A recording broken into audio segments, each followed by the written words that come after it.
كين كا ودمي ماشي ودمي كا قف كا ودمي صعوه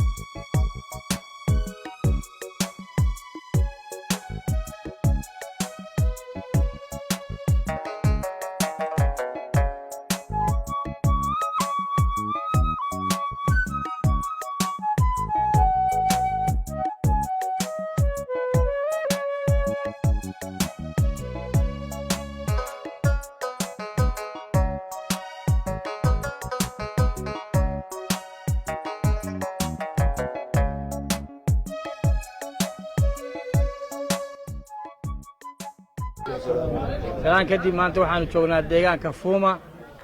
أو قلبيت كمقالة اسمه أما كونفورت وسيل أورانكا هالقاس سواء كغيبين إنه تدور بقول قيس أو راشين كي دولة الإمارات ولا الإمارات كينين وأنا كغيبين ديجان كفومة تيرولة محا هيدي سوبان سلام إنجوني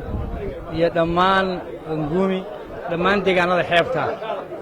waxaan u mahadcelinayaa shacab weynaha halka jooga sida ay nabadda iyo dawladda uga shaqeeyeen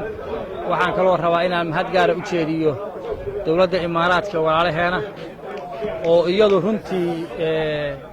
dadkan Soomaaliyeed oo abaartu saameysay deeqda soo siisay oo aysan lahayn markii ugu horeysay iyana waa mahadsan yihiin waxaan kaloo rabaa inaan mahad ballaaran u jeediyo dawladda Jubbaland oo runtii ku dadaashay dadkeeda xukuntay wax loo geeyo dhammaan inta qaybaha kala duwan waa mahad celinayna maanta waxaan joognaa deegaanka Fuumo annagoo u nimi in aan dadka halkan degan abaaraha ay saameeyeen soo gaarsiino deeq raashin ah oo ay ka shaqeeyeen dawladda Jubbaland maamulka degmada Kismaayo iyo dawladda Imaaraadka ayagoo aan maanta soo gaarsiinay deegaanada dhaca galbeedka ee xeebta waxaan aad ugu faraxsanahay oo aan ugu hambalyeynaya ama aan ugu mahad celinaya dhammaan dawladda Jubbaland qaybaha kala duwan ay yihiin deeqda raashinka ah ee quruxda badan ee dadkan maanta masaakiinta marqaati ah kana ay soo gaartay runtii deegaankan aad baa waxa soo maray abaaro badan iyo dhibaatooyin badan waxaan jeclaan doonaa intaan iyo in ka badan iyo insha Allah hadduu alidmo iyo wax kasta oo deeq ah oo deegaanada gaarana waxaan rajayn doonaa inay soo gaaraan aad baan ugu faraxsanahay maanta inay soo gaarsiino annagoo ka kooban wafti wasiirro iyo maayarka magaalada iyo xildhibaano إن هالكان كان الضغط عن أدب أو فرح سنة مر لواحد مرسد حد وحمد على قدوميها دقمة أنا ضغط مقالة كسمايو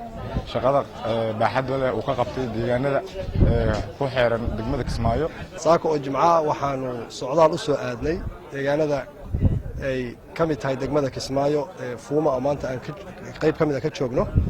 راشين لقى قريبيني راشين كاسور رنتي قريب كأها ودهان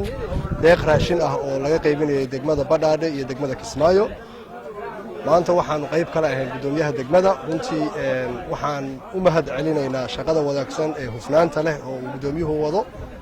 sidoo kale waxaan u mahad celinaynaa deeqda raashinka ah dalka walaalahan ah ee soo gaarsiiyay dalka Soomaaliya ee qayb kamid ah ay soo gaartay Jubbaland waxaan rajaynaynaa in qaybinta raashinka ee maalmahan sii socon doonta inay si hufan ku socoto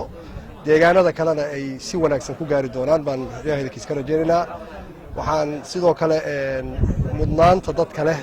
runtii danyarta ah in la gaarsiiyo iyadana arintaas aan goobjoog ka ahayn aan qeyrayna in dadkii ay mudneed la siiyay deegaanka raashinka maanta la qaybinayay magaalada Kismaayo markii laga soo baxo deegaanka Suuba Salaame Fuuma ilaa Jiroole iyo Koyame ayaa raashinkan maanta la gaarsiinayay qaybtii saddexaad oo hadda ah aan taaganahay Fuuma ah baan hadda goobjoog ka nahay waxaan rajaynaynaa in Jiroole iyo sidoo kale iyagana aan sii socono gaarno hadduu Rabbi idmo aad baa u mahadsantihiin